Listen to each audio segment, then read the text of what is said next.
This week, Native American activists and tribal leaders demanded the attention of the presidential candidates. And they got it at the first ever Native American Presidential Forum held in Sioux City, Iowa. For 2 days, the Americans with the longest memories were asked what they wanted in a president. We come here today as citizens and leaders of proud tribal nations whose 6.8 million population has been largely ignored. We hope this event signals a change in that treatment. The political map changed in 2016. Some states that were thought of as reliably blue flipped as part of President Trump's victory. But the margins were small. Native voters have enough political power to swing some of these states back to Democrats. For it to work, they need to turn out. That's why you found 11 candidates answering tough questions here. So that we make sure when this money starts coming in for opioid treatment, that it's shared with tribal communities, but it also covers these other forms of addiction. This is an exercise in what do you really know about Indian country? And what are you willing to do? Jamie Edwards is a member of the Mille Lacs Band of Ojibwe in Minnesota. He's part of the tribal government, working as a liaison between his band and state and federal officials. It's not about commitments, it's about, a vision that includes Indian people, right? And that recognizes the wrongs, is respectful of the fact that tribes are governments, right? And need to be treated so. I mean, the Indian tribes are mentioned in the U.S. Constitution. If I were to go around Sioux City right now, how many people other than the Indian people I would talk to would even know that? Are the candidates doing their homework? Some are. They came here, which means they at least realize the importance. That's a start, right? Showing up. You gotta at least show up, right?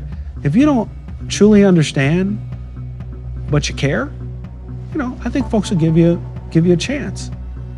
If they come back to you a year later and you're still kind of saying the same thing, well, then you didn't really take it seriously. And so, you will begin to be diminished in the minds of those folks.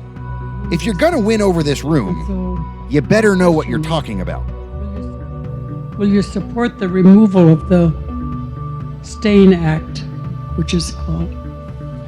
So, thank you for the question and for bringing up that very important issue. And obviously what happened, the word massacre is the best way to describe that incident, right? The number of innocent women and children who were killed in that battle is stunning. What's that? It wasn't a battle. It wasn't a battle. I'm sorry. In the incident, it wasn't a battle. On the other hand, this is how you talk about the Remove the Stain Act, a bill that would strip U.S. soldiers of the medals of honor given them after the 1890 massacre at Wounded Knee.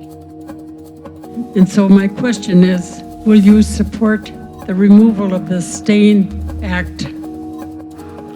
The answer is absolutely.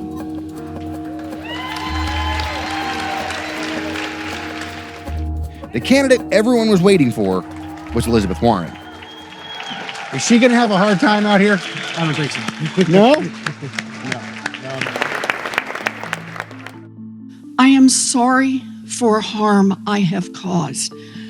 I have listened and I have learned a lot. And I am grateful for the many conversations that we've had together. With the apology out of the way, she gave the crowd exactly what they wanted. Detailed knowledge of the issues wrapped up in a plan. So here's what I want to do differently. I want to say on all federal lands, all lands near tribal reservation lands, that it is the tribes who are not just consulted, but who actually have to make an informed decision. And they are decision makers before the federal government goes forward with actions on other federal lands.